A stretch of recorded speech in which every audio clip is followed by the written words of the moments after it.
Good day. So, we're here today to talk about the opportunities with Ayurveda.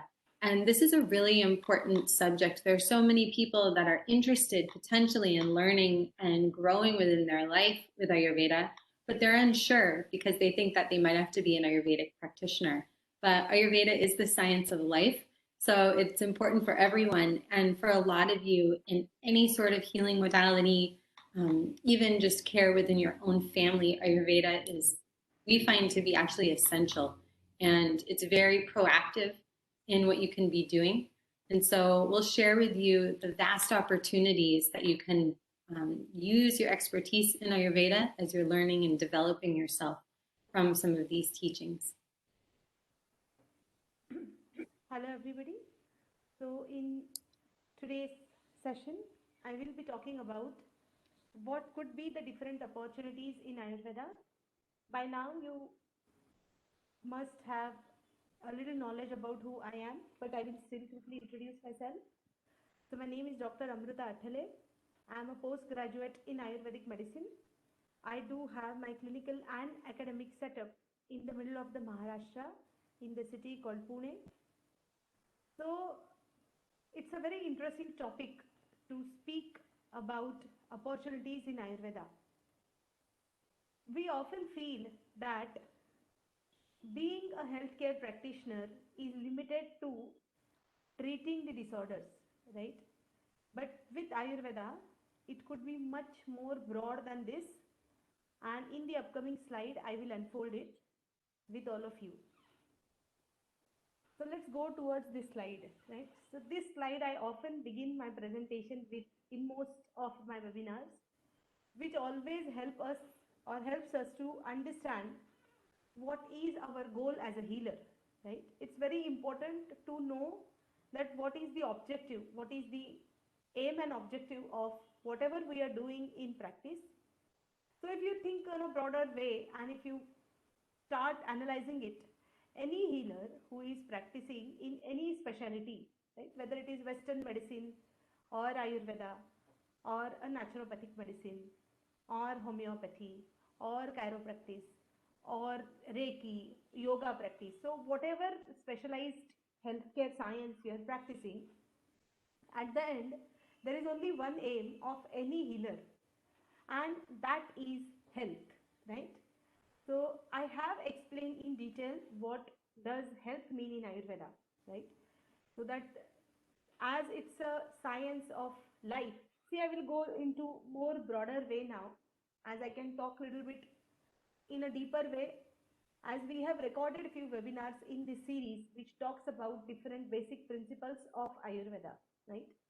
So when we say health, okay, and when we connect it with Ayurveda, it's very important to know that why Ayurveda thought, or why is health as a focus, or why Ayurveda has taken health as a focus behind designing or behind developing this philosophy of Ayurveda. Okay. So see, if you look into the Vedic philosophies of the ancient time, most of the Vedic philosophy have tried to understand or have tried to resolve one question, and that is how to get rid of the sorrows from human life, right? Most of the Vedic philosophies have always tried to look into that how to make human life sorrow free, how to make them happy, right? Because we all know that like birth and death are two biggest reality of human life. Along with these two, something which is unavoidable is disease, right? So it is mentioned in literatures that there is no one who is born on the earth or on universe has gone away from this universe without suffering through the diseases, right? So they are mandatory to us. But how to minimize their presence, because disease always comes with pain, and pains usually result into sorrows, right? So the name of this term, dis-ease, itself suggests discomfort, right, which is a kind of pain. So there are many sciences which take this objective and develop their own philosophies, right? So Ayurveda believed that okay, the real reason behind sorrows is disease, right? And that's why they promoted health. They always tried to establish health in such a strong way that nobody will fall sick, or very few people will fall sick, right? And if they fall sick, then Ayurveda has designed its own way of treating them and re-establishing their health and then on happiness, right?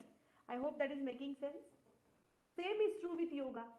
So yoga has said that individualistic approach or focusing our own existence often become cause of pain and difficulties in life. So yogic philosophy says that you need to, we can't say avoid, or you can say that you primary focus of your life should not be your own self, but you should submit your existence to the universal energies, right? So that the personal day-to-day things won't affect us and we can maintain our happiness. So there are innumerable such Vedic sciences are there which try to establish happiness and health in human life. But the way to achieve happiness goes through health, and that path was selected by Ayurveda to work or to reach the stage of happiness, right? So that's why there are two basically aim and objectives of Ayurvedic literature. They are maintaining health and curing diseases. So they have always given primary importance to preventive healthcare, right? Which helps or which works in maintaining health. And if at all that is insufficient, then the next aspect of practice is there, which is curing diseases, right? So if aim and objective of Ayurveda are two, so this opens two paths for us to practice in, okay?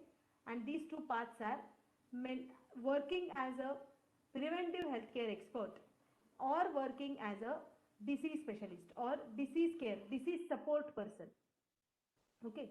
So let's go ahead and see whether these are the only two options or there could be many other which can get accumulated in these two, okay?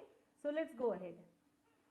So this is the definition of health, and in last all webinars I have talked about it, that Ayurveda is the first and I think the only science, healthcare science, which talks about definition of health, right?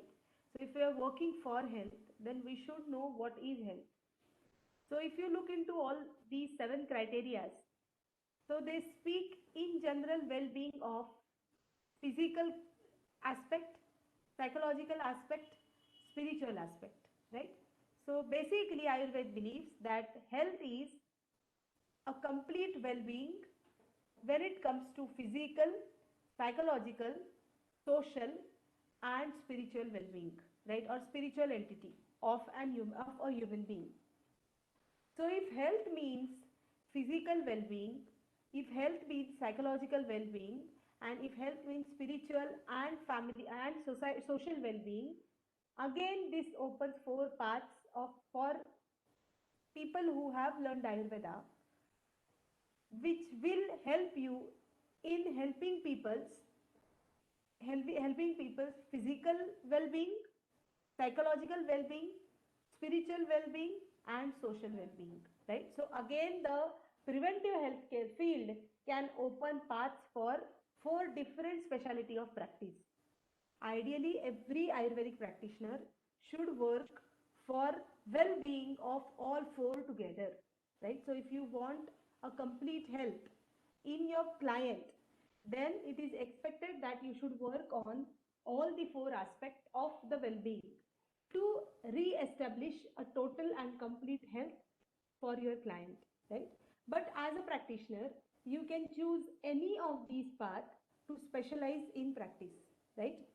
So Ayurveda has believed that human body, human soul and human mind, all 3 are equally important in understanding the existence of a human being. So when we treat a human being, we are working with the mind and body both, right?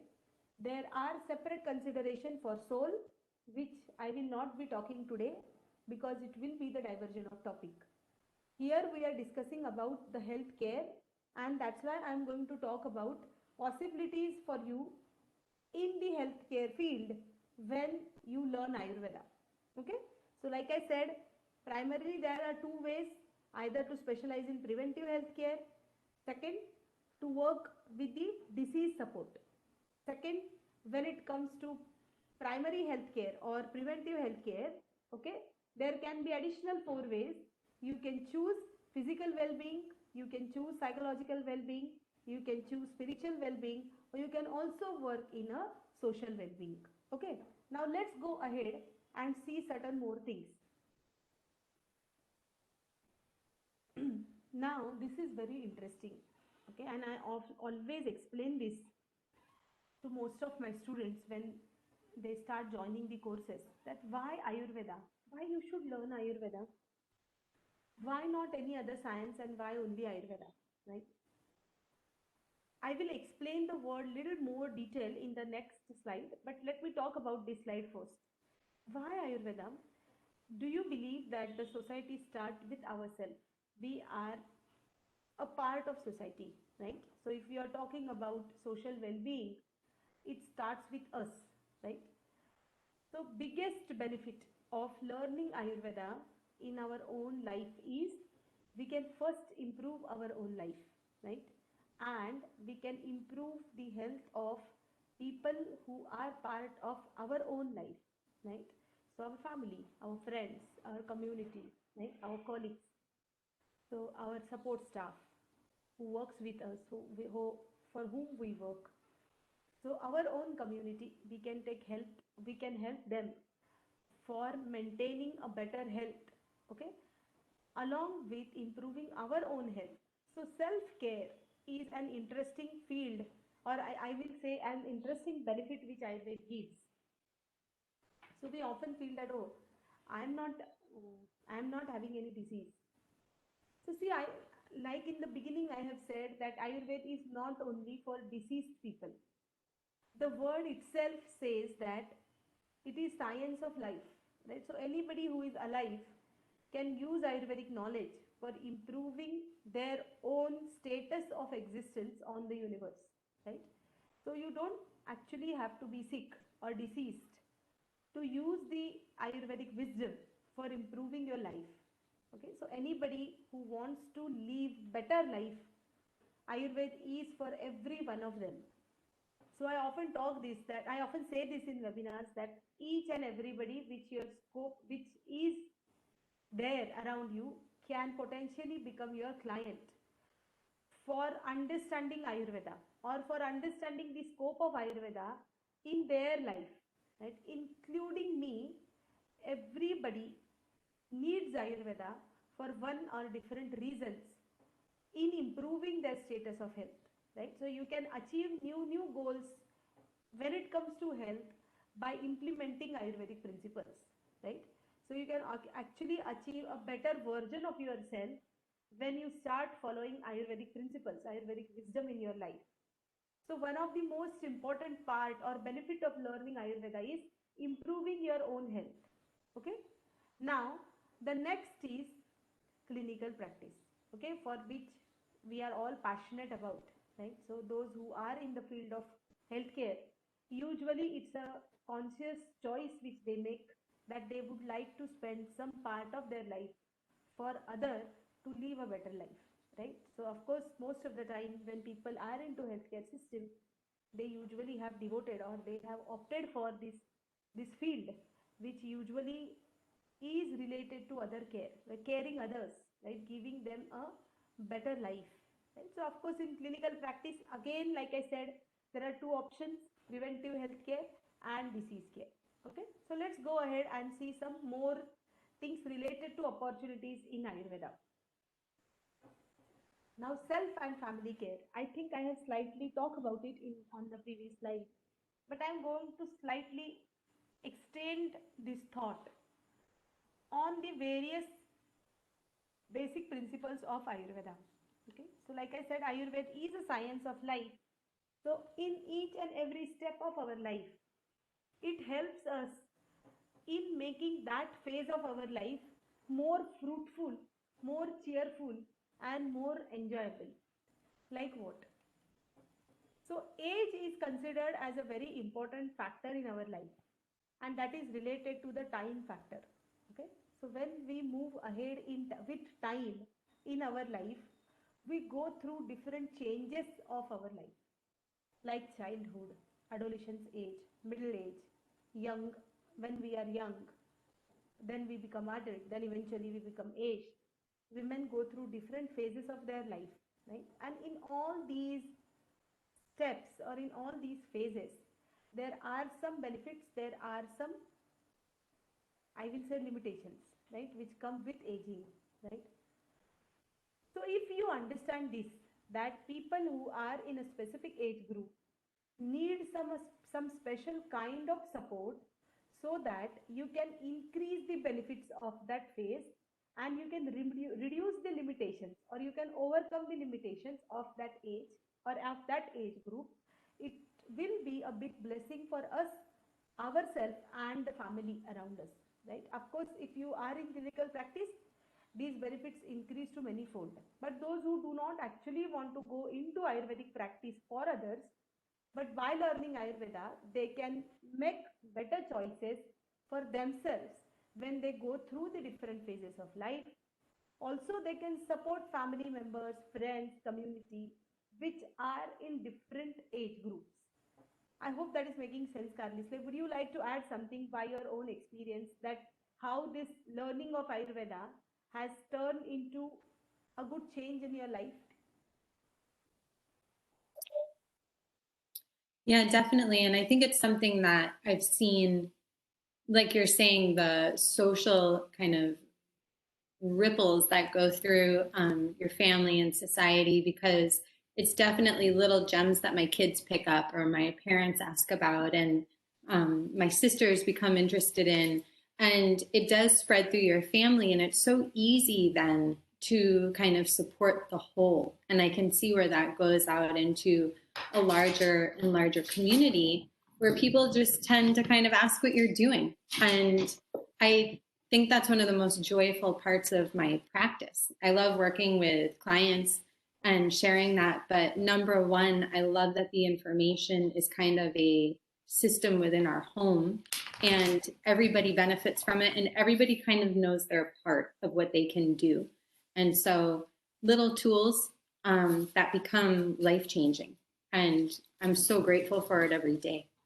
And the self care practices are actually quite enjoyable. So, Absolutely. I totally yeah. agree with you. And I always say that, like, for learning and for observing the applications of Ayurveda and its benefits, you actually do not need to go to any hospital or any laboratory or any kind of special system which needs to get established for understanding the benefits of Ayurveda in our day-to-day life, right? Our own life is a mirror of observing everything when we start implementing Ayurveda in our day-to-day life, right? So, of course, Ayurvedic doctors are learned in medical schools, but honestly, much more you can learn when you start working with Ayurveda into practice or into your own life and your family life, right? So it's very easy to apply principles. They are very, very simple to use. They make a total practical sense when you learn about it, and when you start correlating it with your own life and with your family life. Okay, so honestly, applying the Ayurvedic principles are extremely simple and do not need any specialized training which needs to be gained in medical school only. Our own life is the biggest practical source of knowledge which we can get from Ayurveda, right? And that's why it has always sustained for many generations, right? So I always say this when I open classes for any specialty course, that how Ayurvedic knowledge has got, or the knowledge of Ayurveda has got transferred from one generation to next generation, right? So it is existing on universe even before we were here, right?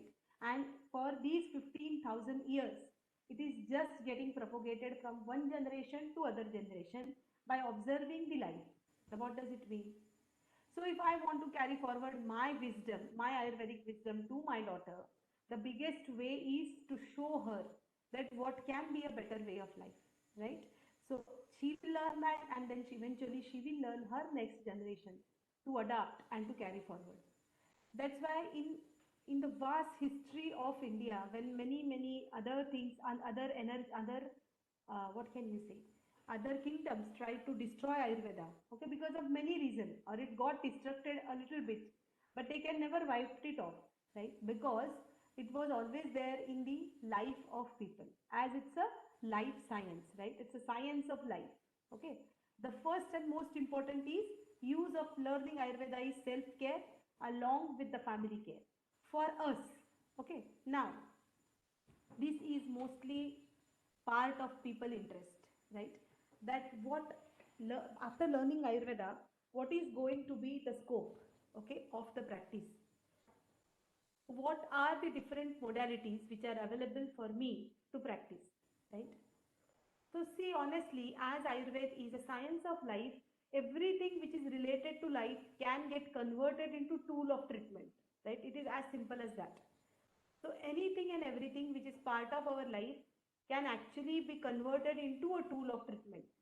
So, but if you will have to, if I will have to give you answers, okay, in a more specific way, mostly Ayurvedic treatments involve one of these five, okay, and these are herbs, okay, which are again very natural form of medicine, therapies, okay, which are external therapies, some are internal therapies as well, detox methods, diets, and different regimens.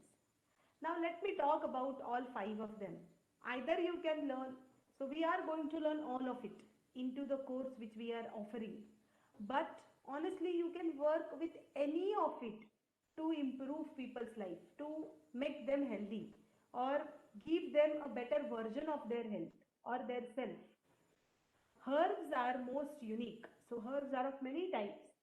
Some herbs are rejuvenative, some herbs are having detox action, some herbs are cosmetic in action, some herbs are rejuvenative, detoxifying, okay? They are good for skin, good for hair. So herbs can be practiced in multiple areas of healthcare. Some herbs are good for preventive healthcare.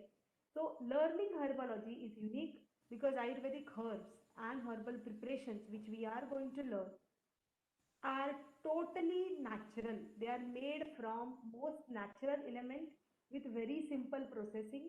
They do not involve any additive, any kind of unnatural form of any object or any kind of therapies which creates unnecessary processing changes in the food or in the herbs, right?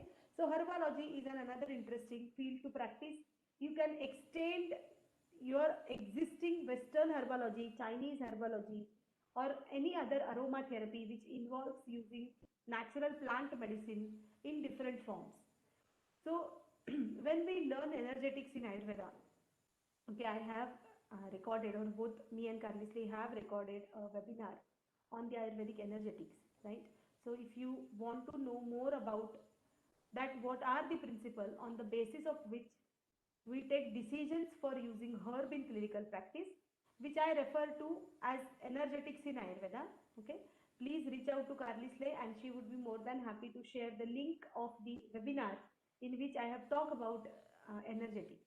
Okay, those who have already joined the course, they are going to get a detailed knowledge of the Ayurvedic energetics, right, which is the base of pharmacology, Ayurvedic herbology, and dietetics, right? So because both of them are similar, they are from plants, right? And any plants or animals, right? Which are again part of nature. So now next are the different therapies, right? So Ayurvedic therapies are extremely unique. So application of Ayurvedic therapies is again in both the fields, preventive healthcare and disease care, right? So there are many therapies which are expected from us for our own healthcare by Ayurveda, right? Like oil massage, different types of healing baths, different types of healing techniques. So in day-to-day wear and tear, we go through, our tissues go through many kinds of ruptures. So if you don't want this to affect your tissues prolong in a longer way, you need to reheal it again, right? So these Ayurvedic techniques, these Ayurvedic therapies, which are part of daily routines, right, can help us achieving better and better goals in our health. So you can, like I again say, you can integrate with it your yoga practices, your gym trainings, your aerobic practices, whatever kind of exercises you are doing. whatever kind of efforts you are taking for increasing your health. So Ayurvedic therapies can get integrated with any of these, right? So it can definitely improve the efficacy of any other forms of self-care techniques which you are already practicing. Now, another scope of this therapy is therapies are that they are extremely therapeutic in nature. By using different kinds of medicines for these therapies, we can achieve uh, disease reversal, or we can work in the pathogenesis reversal of any disease, right? So therapies are not only for preventive healthcare purpose, they can also be used as a method of treatment, right? So we will be learning all these therapies, external therapies like oil abhyanga or oil massage, Pindasveda. Different pouches are made with different natural elements, and they are specifically used for certain pathogenesis. Different healing techniques, okay? Some therapies are there to achieve better psychological health, spiritual health, right? Some therapies are there which strengthen our specific organs, okay? So these all therapies are going to be taught in the treatment, so in the course which we are offering, okay? But like I said, if you have already learned Ayurveda, or if you want to learn Ayurveda, this is another field in which you can work. You can become a therapist, you can integrate yourself with multiple healthcare centers, and via that or with your own setup, you can help people to achieve a better status of health, okay? Whether they are already healthy or they are suffering from certain kind of pathogenesis, right? You can help them in, you can support them in their health journey of health, or their treatment journey in any specific disease, okay? Now the next scope is detox, right? So why it is very important field in day to day life, when we look into our lives now? See, very few portion of the society is aware about the health, okay, is aware of health, and even them may not be having access to the things which actually are required for total health, okay, like I always say. So we, unfortunately, because of the way in which the life is going ahead, sometimes we do not have access to the things which we need, like chemical free foods, chemical free vegetables, clean water, good dairy products, okay? They are very good meats, they are very difficult to get nowadays, right? So, but at the same time, this is also fact that we need to use them to continue our life, right? So we have to rely on whatever is available for us, accessible to us. When we make choices for our diet, for our lifestyle, for the weather around us, right, pollution around us, we are going to get exposed to all these things, even if we don't want to sometimes. So is there a way by which we can minimize the impact of certain things which are harmful to human beings? So the answer is yes, and the solution is detox, right? So Ayurveda has always believed that everybody of us, every one of us, in our after a particular period, needs to clean the body because of improper digestion, because of polluted atmosphere, because of too much psychological stress, because of, what to say, because of, I will not say vitiated food, but let's say not 100% natural food, okay, let's call in this way, because we know that anyhow we want chemical free, pesticide free, antibiotic free forms of food, but they are not always accessible to all of us, right? There is a big community which is either not aware of it, or even if they are aware, they are helpless, right? So for helping them to get rid of the unwanted or accumulated material in the system, which usually damages the tissue strength of our body, and that eventually leads us to hypoimmune conditions or less strength in our body, is detox, right? Detox is a method by which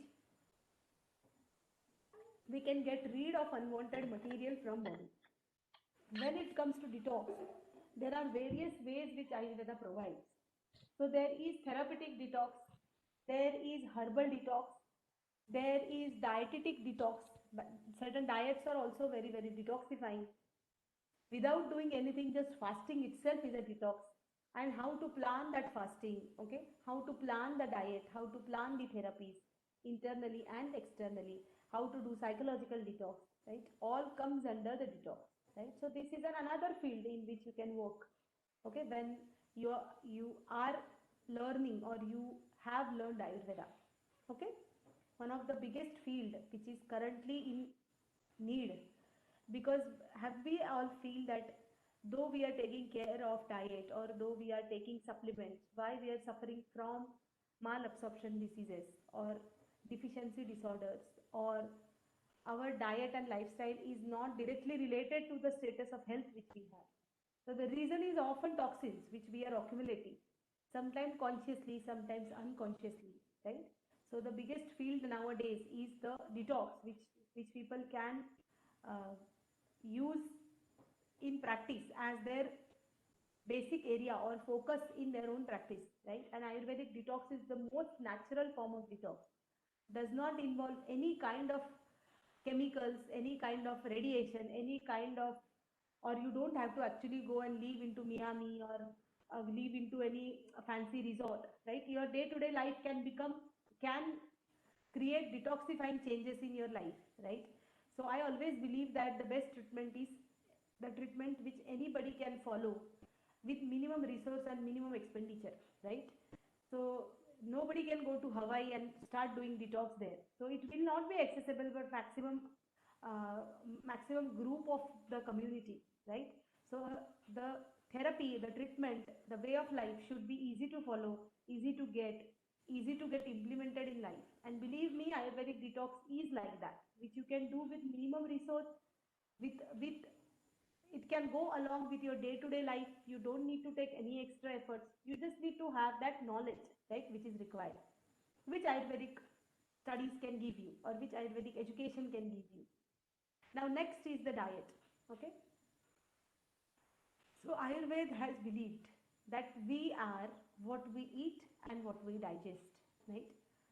So, what we eat is very, very important, right? It cannot be taken very casually. So, at the different phases of life, during different seasons, even during different days, diet needs to be very specific, right? Diet requirements of human bodies are different. Human beings are different, so they are having different constitution. They are different when it comes to their physical types, psychological types, spiritual types, right? And depending on the specific constitution of anybody, diet is different for different people. This diet again needs to be changing when the seasons are changed, when the phase is changed, right? Like menopause diet, in the menopause, you need a specific diet. When you are in menstruation, those few days need a separate type of diet. When the season changes from one season to next season, you need to change your diet, okay. So all these details of diets are part of Ayurveda, right? And some part of it is included in our training, right, which is going to help you to design the specific diet which are healing in nature. So only diet is good enough to treat any disease. This is what Ayurveda has believed, that the diet is so powerful that it can make you healthy or it can make you sick. And if you again try to eat correct diet, you can again become healthy from the disease state, right? So diet itself is a method of treatment in Ayurveda, and not a single disease, they have said, in which you can allow whatever you want to eat, right? So there are rules of eating diet for a healthy person and for a diseased person. So again, in diet also you can work in two fields: diet for improving health, maintaining health, achieving health, or diet which is there for specific diseases, right? Now the next is regimen, lifestyle.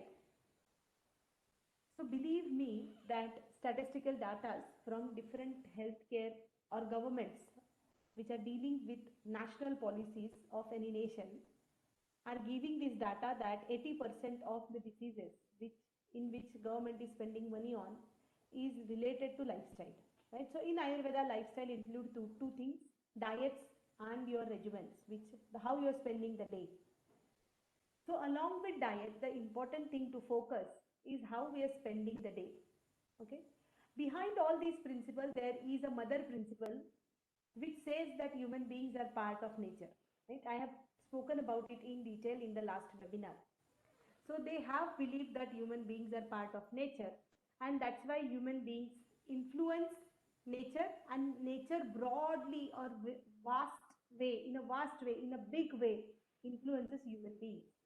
So when nature changes on a day-to-day basis, or on a seasonal basis, or on abrupt basis, you need to change your diet and lifestyle to support these changes going on in the season, because season can't change for us. We need to change according to seasonal changes, so that there will be minimum impact of the seasonal, of the universal changes on human being, right?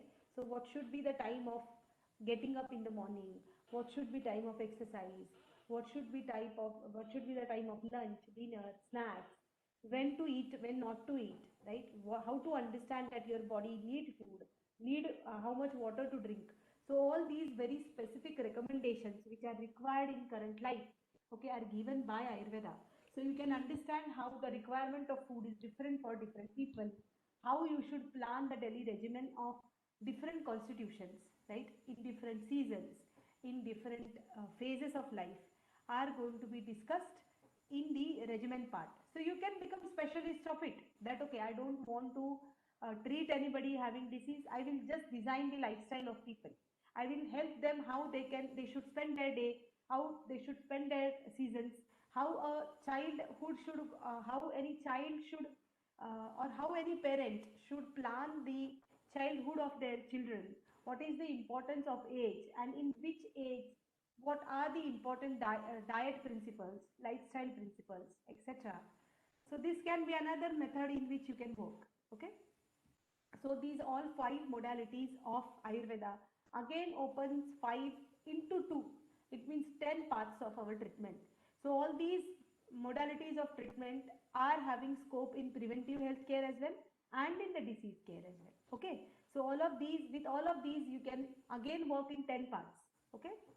I hope that is making sense, Carlisle. Are you understanding what I'm trying to explain here? Yeah, I think it's really helpful to break this up in this format because sometimes all of the practices for practitioners can be a little bit overwhelming. That I think it's nice to be able to kind of have a focus on herbs or therapies or panchakarma and detoxification. And the overall goal, I feel like, is to allow people to kind of wake up to the why and what they're doing. And those are the parts of Ayurveda that I love. And we often look at it, I mean, it's a science, but we look at it so much in our practice as an art and kind of living life beautifully. It's like the art of living. And each one of these things brings forth something that feels so nourishing and so beautiful, and it's simple.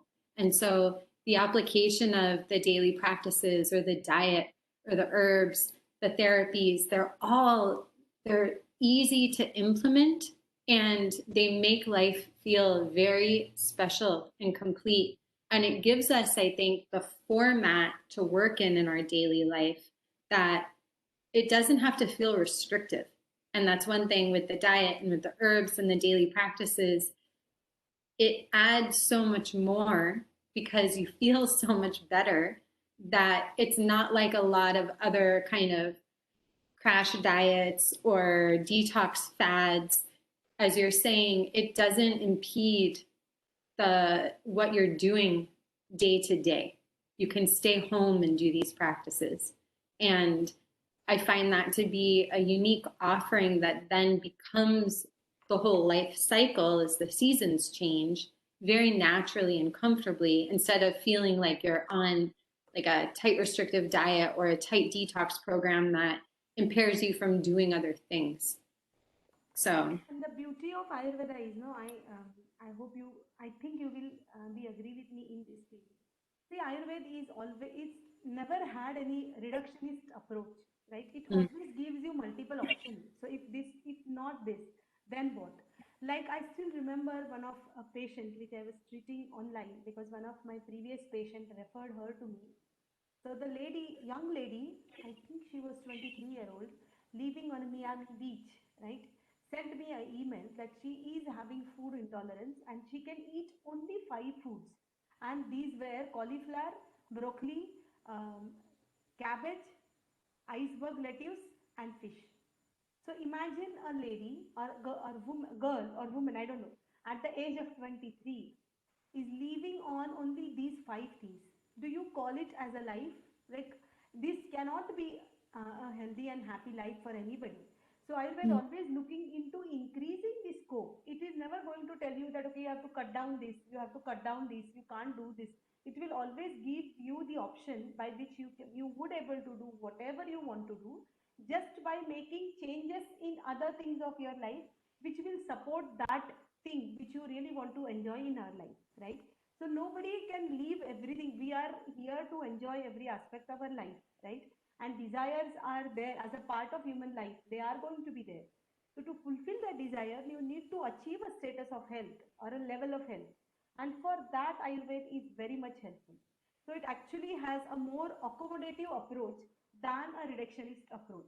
So it can be another very interesting topic of approach of Ayurveda and how it is not reductionist in nature. Otherwise, if you look into most of the crack diets which are coming out or crack lifestyle which are coming, they make life such a difficult, right? So like you can't eat dairy, no berries, no fruits. It's very difficult. We all know that it is not going to be sustained. And honestly, believe me, even when you see these techniques going on in people's life, right? You can still support them by learning Ayurveda, honestly. So the Ayurvedic principles are so beautiful that you can actually modify them to any extent, right? So you can eat, I always say this, I will never recommend keto to anybody, but even if somebody is following keto, you can minimize the compromises with the which the keto is making on body, or you can select a correct person for a keto diet, right? And you can recommend others that it's not good for you, don't go ahead. Anyhow, they're not going to follow it in future, but you can predict it way before if you learn Ayurveda, right? So even what I wanted to say, explaining when I'm explaining this is, even if you are a practitioner of any other field, you can still utilize Ayurvedic techniques for achieving better efficacy of the treatment, right? Of your own specialty. I hope that is making sense. So you don't actually needs to be only Ayurvedic practitioner or healthcare worker to use Ayurveda in your patient care or in your self and family care. Does that make sense? Because then you can support people in many other things, okay? Even without actually giving Ayurveda medicine, right? You can give them a better design of the life, right? Or design of the lifestyle, which includes diets, regimen, therapies, detox techniques, herbs, right? Which will minimize the um, unwanted effects. I will be politically correct. Unwanted effects of certain treatments which we observe in day-to-day practice, right? So I hope you all understand what I'm trying to say here. So I just don't want to hurt anybody, but like I said, unwanted effects, ill effects of certain treatments, right? Which Ayurveda can very well address to, right? And can minimize troubles which can come with these reductionist approaches, which nowadays are very, very popular. Okay. Now, so again, coming back to everything, so you can see, I am not trying to push you towards the preventive healthcare. But don't we all feel so that this is the correct time to understand the fact that only disease care is not sufficient to take care of people, right? It's insufficient modality of medicine that if we just going to invest our resources towards disease care, it's going to be insufficient eventually. And this is the biggest example. This epidemic or this pandemic is biggest example of this fact that relying excessively on disease care field of healthcare is insufficient. So we have to opt for preventive healthcare now. This is the time when we all need to focus on preventive healthcare, right? Try to help people not so that they will not need disease care. Why a scenario should come that no hospital is having any bed or have not or not a single ventilator is available in some cities. Why our community has come to a phase where disease care facilities of one of the most modern nations who has excellent healthcare are failing in front of it, right? Have we thought about it? Is it the inability of our government to support us? See, we don't want to go into the all these things; they are out of my scope. But still, see, we cannot always keep our responsibility on someone else's shoulder, right? There is a time when we need to stand for ourselves. And as a healthcare practitioners, when people are not aware of it, we need to make them aware that this is the way of living healthy life, right? And by all these things, by a regular discipline, you will not need disease care, or you will need it in a very limited way in your life, right? So otherwise, this pandemic is a big example of the fact that disease care is always not going to work. There will be some scenarios where disease care will be simply out of the scope of ourselves, right? So we have to rely on preventive health care if we want to live or sustain on this universe for longer period of time. And with that, we need to enjoy our life as well, isn't it?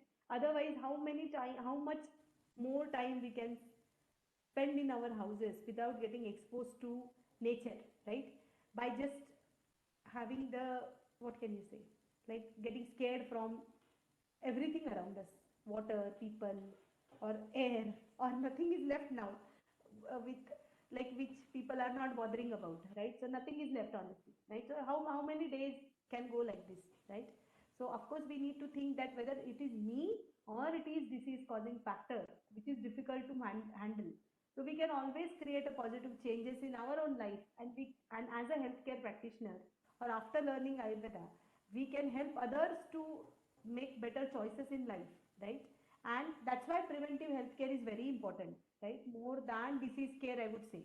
And Ayurveda is unique, which gives lot of insights about preventive healthcare, right? It majorly talks about human life.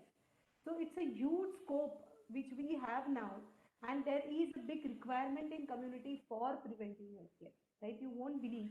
See, I don't want to exaggerate the situation, but when I started batches of certain courses in different countries, there was such a big response to the courses of Ayurveda, which I never imagined, right? What does that mean? That from countries where Ayurveda is not having any existence, people want to learn Ayurveda, right? Because now yoga and Ayurveda are getting popular as a tool to achieve health, right? That's why this is a very big area to work in for people who are studying Ayurveda. Like I said, first for ourselves and then for everybody around us, right? Of course, there is a big concept of disease care in Ayurveda, right? And diseases have their own way of treatment, okay? And there, of course, in the course which we are offering, I am going to give you the I am going to teach you the line of treatments, okay, for different pathogenesis in human body. But believe me, preventive healthcare is one of the best and most satisfying field to work in, right? So when nobody, so I always say this. There is another, see what is the scope of preventive healthcare in one more sector of it I can explain this to you. So I always give this example. Do we like people? Like, do you really like follow-ups of people for a number of years? So I don't like. So if a psoriatic patient, if I'm treating a patient of psoriasis for last 2 years, he got better, and then suddenly one day I see him sitting in my waiting lounge when I'm entering my clinic. Am I going to feel happy, or I'm going to think that now what reason is his visit, right? So as a physician, I will never like it that he's coming to me again with the symptoms of psoriasis. Why? Because I know how much was his suffering for last 15 years, how much efforts I have put in from my side in last couple of years, how much suffering he has faced because of this disease. And if the same person is coming with the same disease, at least I will not like it. So have we thought that why these diseases come back again? This is because we neglect our health, right? Once you become healthy at least that time, after that, you need to respect your health and try to extend the health, right? And there again is the role of preventive healthcare. Those which have recovered from diseases often become diseased again, especially chronic diseases, because they are not valuing their health, right? Often many times they don't know how to live healthy life, right? That's why they struggle. So if I know that disease plays an important role, sorry, diet plays an important role in skin disease, right? And if I don't want relapse of the disease or recurrence of any other disease, I want to educate my patient, I need to educate my patient that okay, these are the things which are going to cause this disease, so try to avoid it in the recovery phase of your disease. Okay, so if you want to indulge in all these things, these are the precautions which you can take so that people don't suffer from diseases lifetime. Are you getting what I'm trying to say? So preventive healthcare is important in both the aspect, for those who have never, who don't want to fall sick, or those who have recovered from diseases, right? There is a big scope of preventive healthcare even in the disease care field. Does that making sense, Carlisle?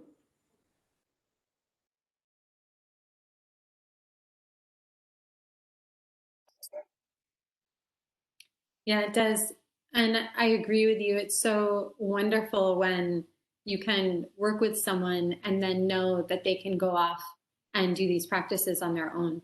And our goal as practitioners really is to teach the home therapies, teach about diet, teach about herbs so that you are then not dependent on us. And it's one thing that I struggle with the Western presentation of medicine is the dependency, and we really need to have that within ourselves and be strong within ourselves to understand what's going on, because this is our body and our own mind that's kind of regulating the way that we're moving through the day. So when you understand these tools and you can implement the knowledge, then you really have everything in your own hands. And that's what we want to share through education. And I think it's why the educational component of Ayurveda is so important.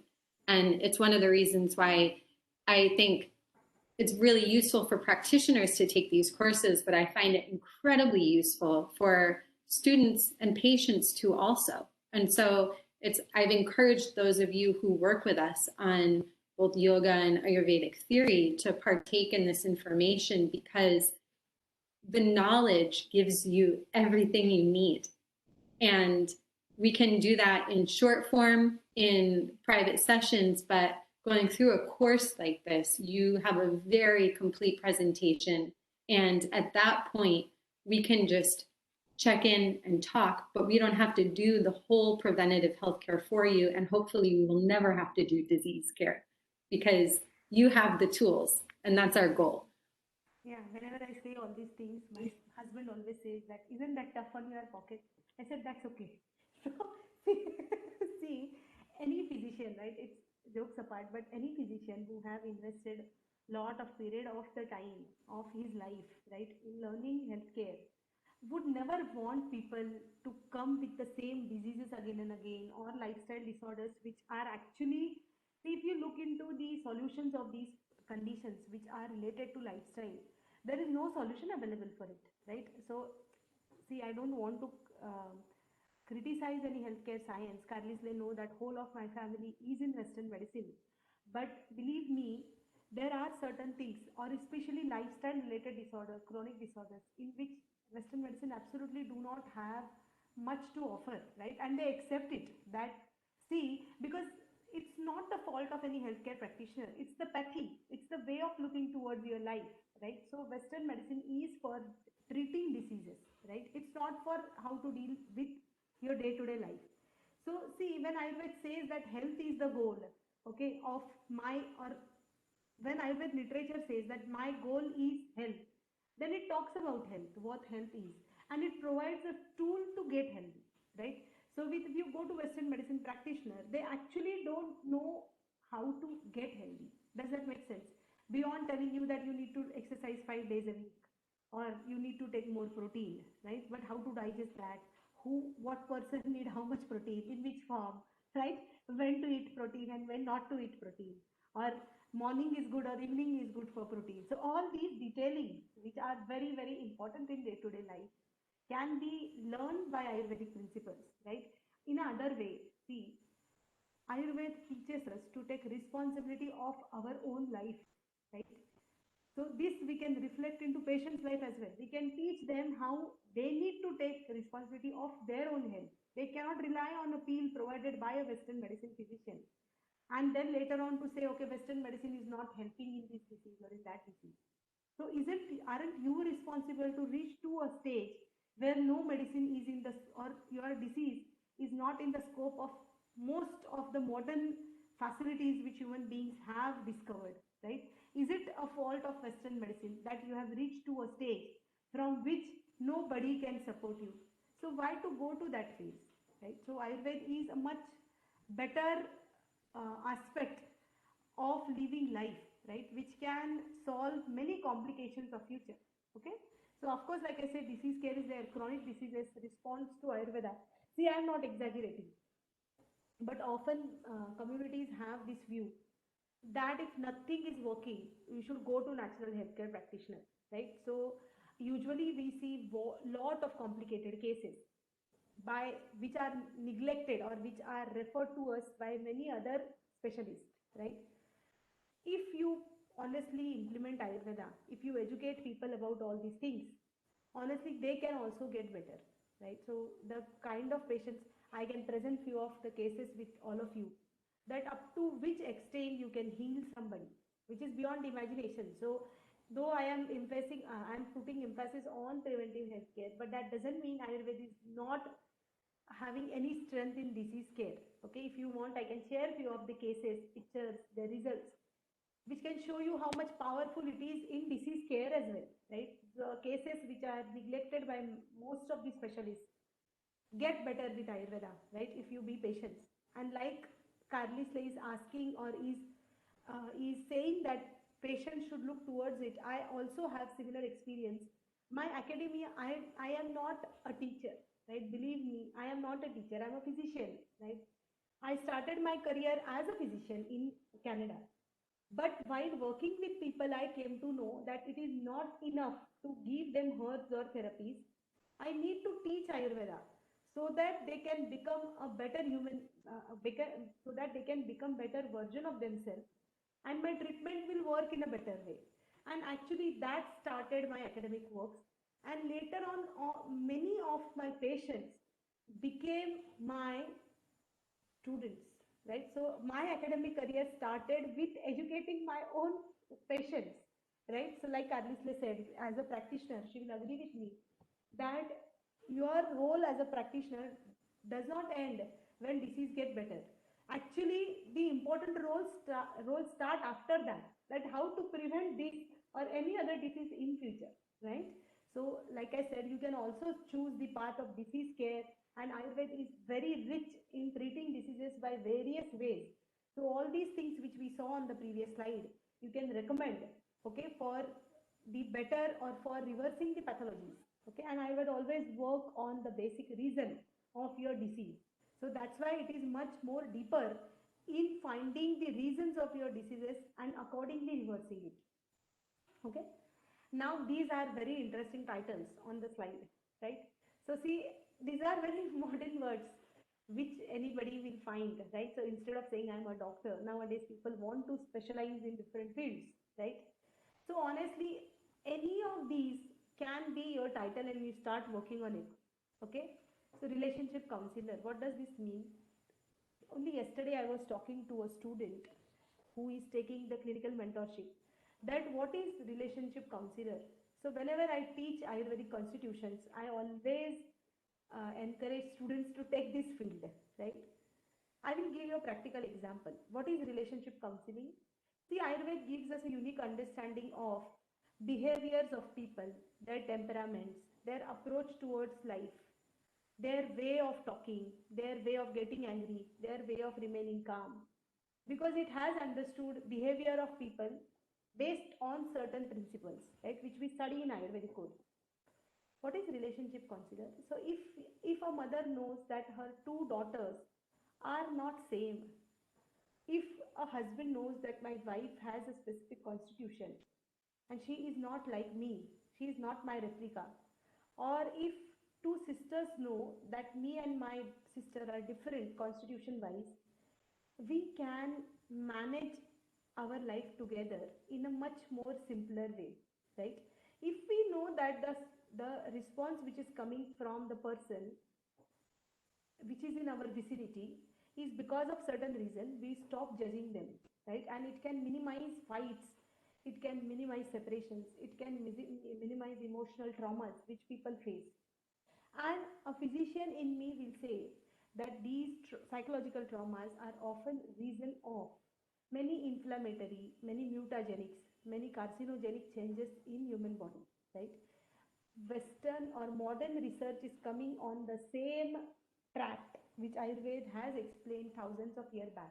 That if as a physician I know that the cause of rheumatoid arthritis of my patient is because of unstable spousal relationship, then isn't that my job to explain her that your husband is having a specific constitution and because of that he is behaving in this way.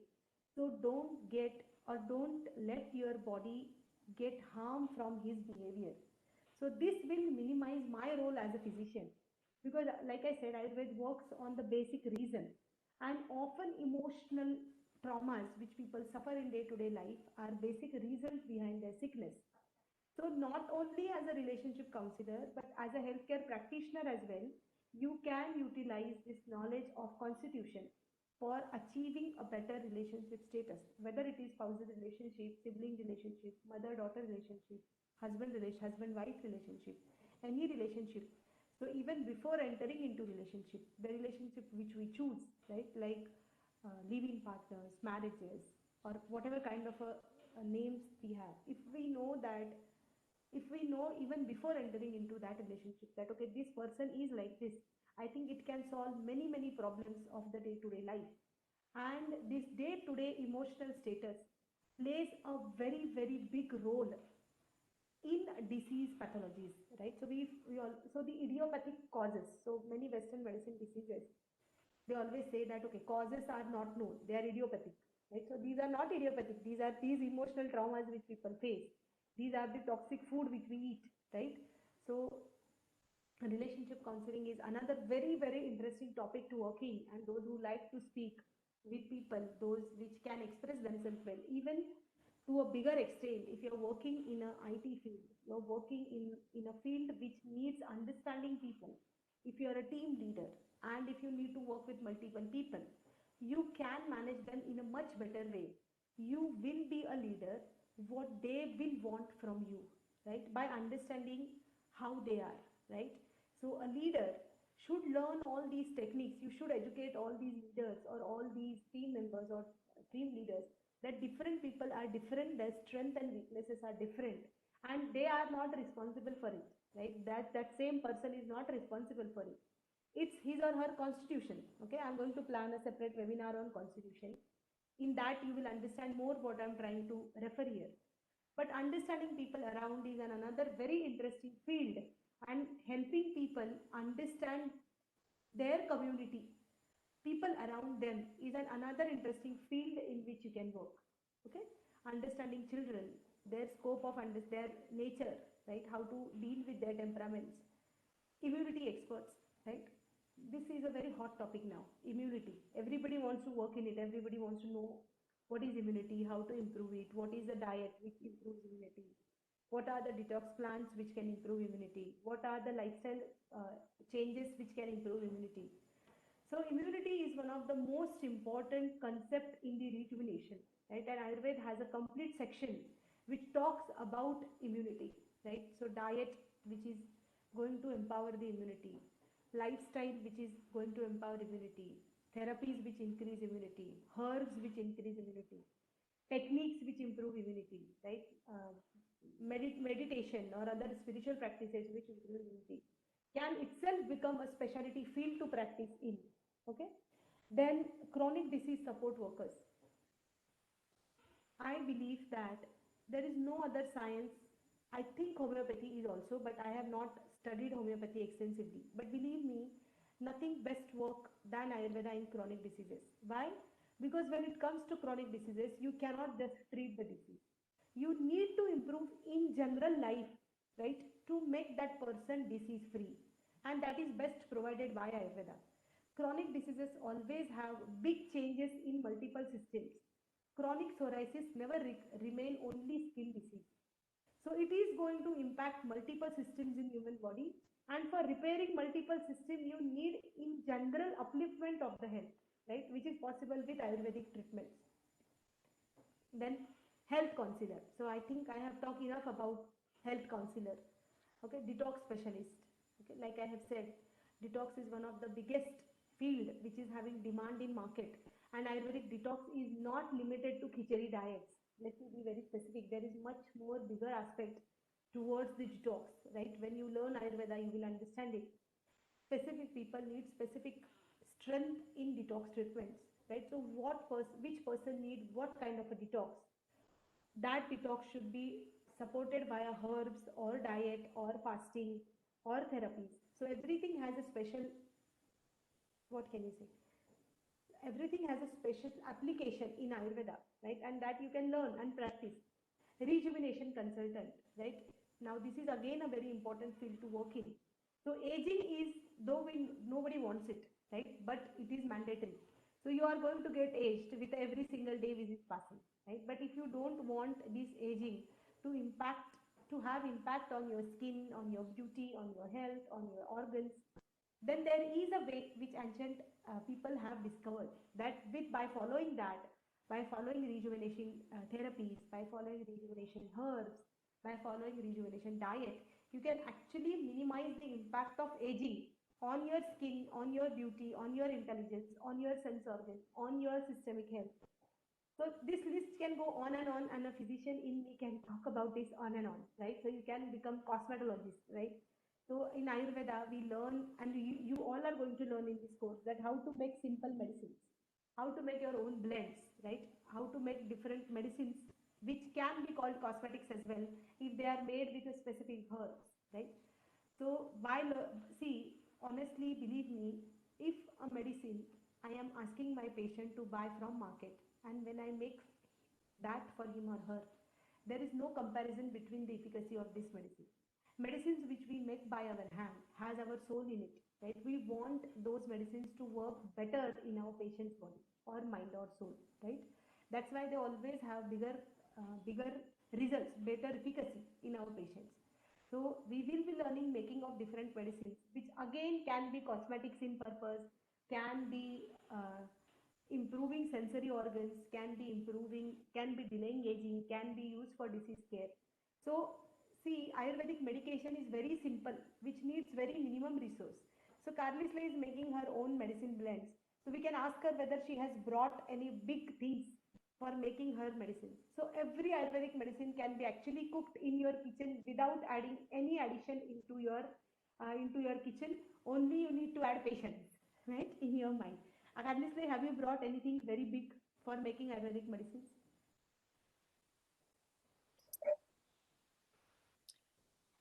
I've worked with herbs and medicine making for so long, and I agree with you in just it's so effective and it's so sacred and powerful. And we grow a lot of the herbs here on site that we work with, and the whole processing of it, I was talking about it yesterday because I was processing some of the dried tulsi and making some tea blends for some clients. And there's so much power in the plant. And I just notice for myself when I buy pre-cut herbs, even compared to growing them myself, I learn so much about the plant. I learn about the way it smells and it feels and it grows. And that whole process becomes this very sacred experience. And it's very meditative to me to kind of work with the plants. And I feel the healing nature of it within myself while I'm preparing the medicine.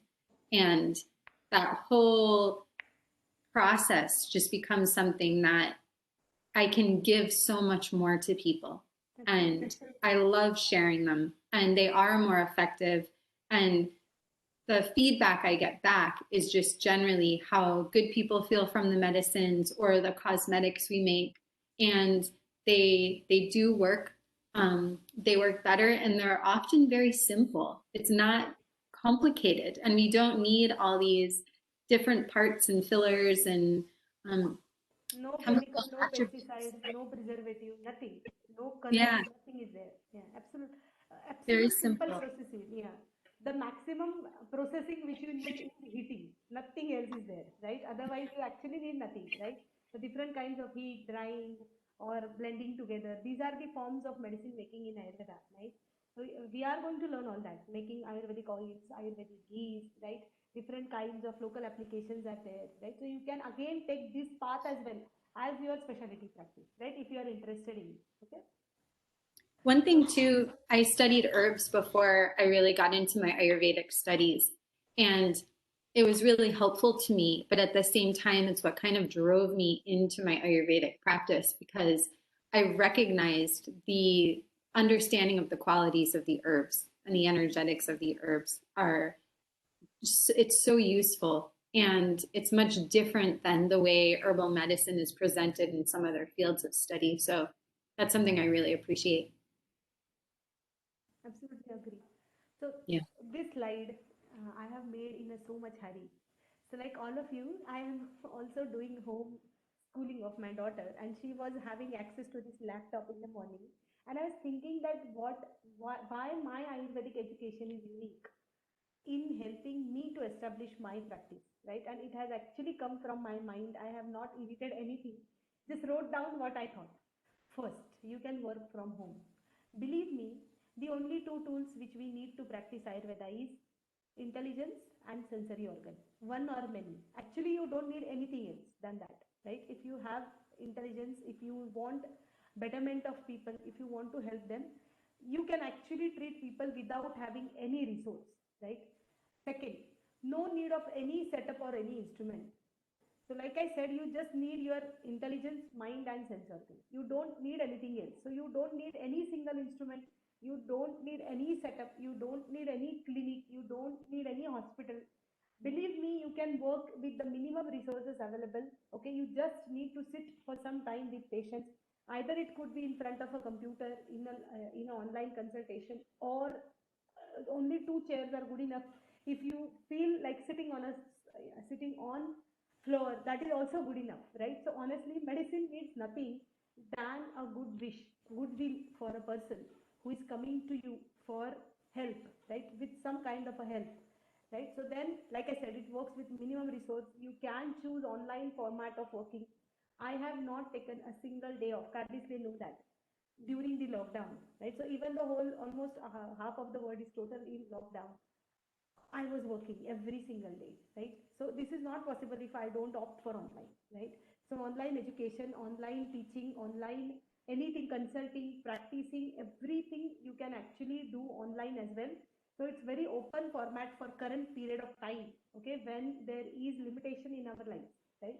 Or there are limitations, many types of limitations in our life, right? Another very unique thing about Ayurveda is you can actually integrate Ayurvedic principles with any other healthcare science. Any other, believe me, any other healthcare science. So you can integrate with any other healthcare practitioner, you can integrate with yoga studios, healthcare centers, health spa, whatever kind of healthcare centers are there, you can work with them, okay? Or you can work along with them. Then you can work without recommending any medicine, right? If you will ask me that, okay, if any patient will come to me, then I don't want to take Ayurvedic herbs. Is there anything still with which you can help me? So I will still have a list of things which I can support him with, right? So there are diets, like I said, therapies. One more unique thing which I forgot to mention about Ayurvedic therapies is, see, many of the practitioners do not want to involve in physical therapies. They don't want to touch anybody. Absolutely fine.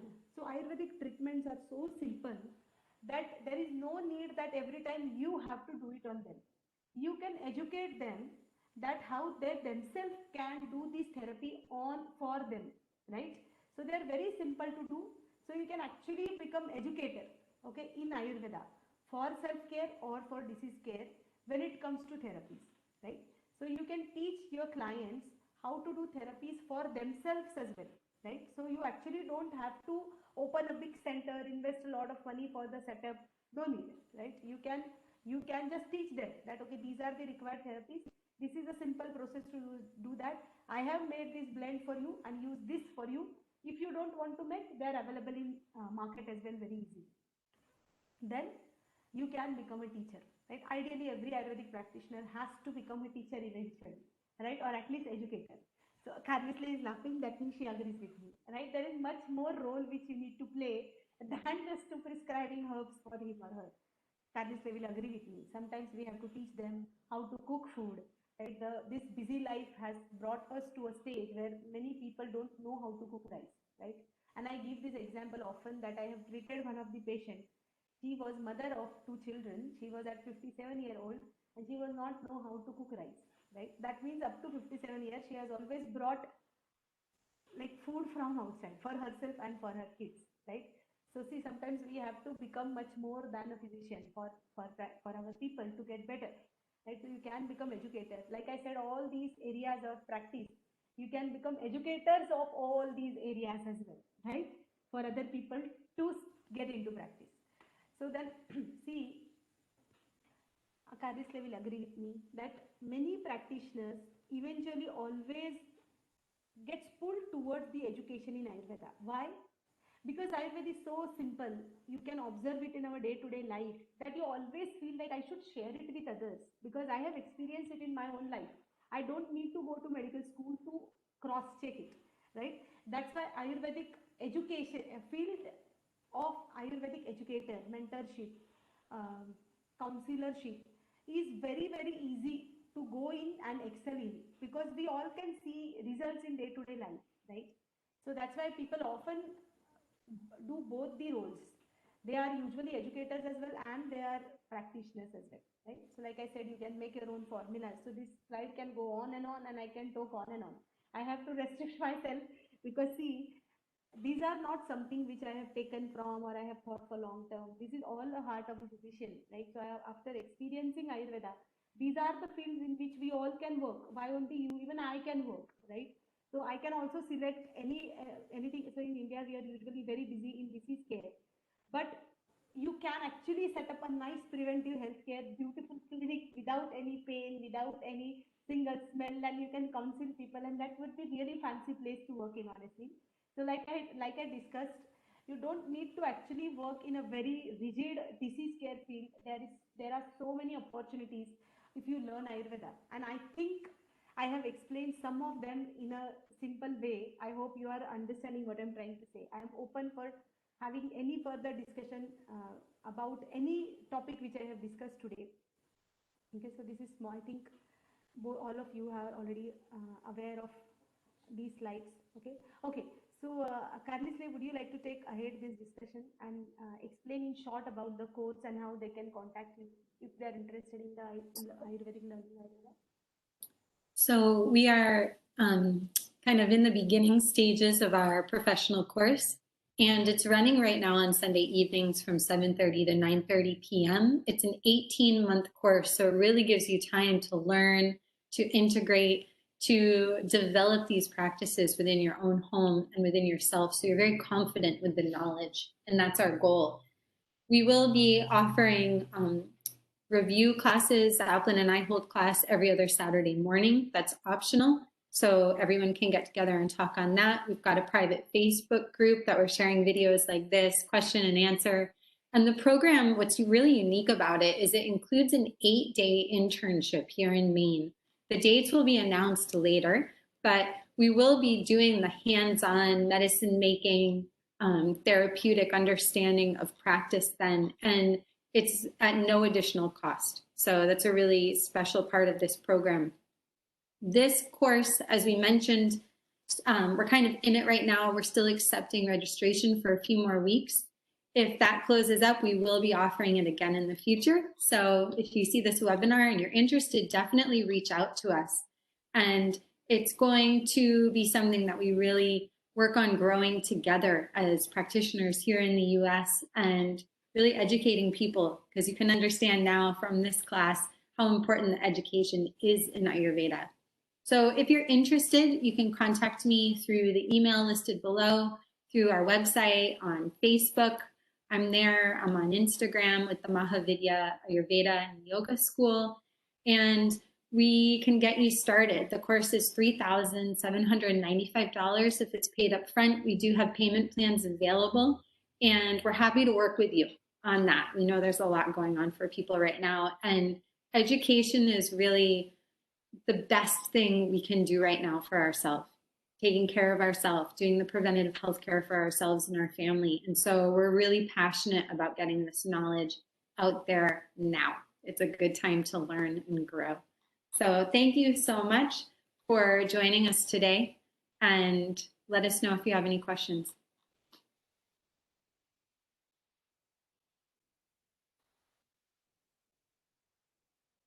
You're muted, Dr. Athali.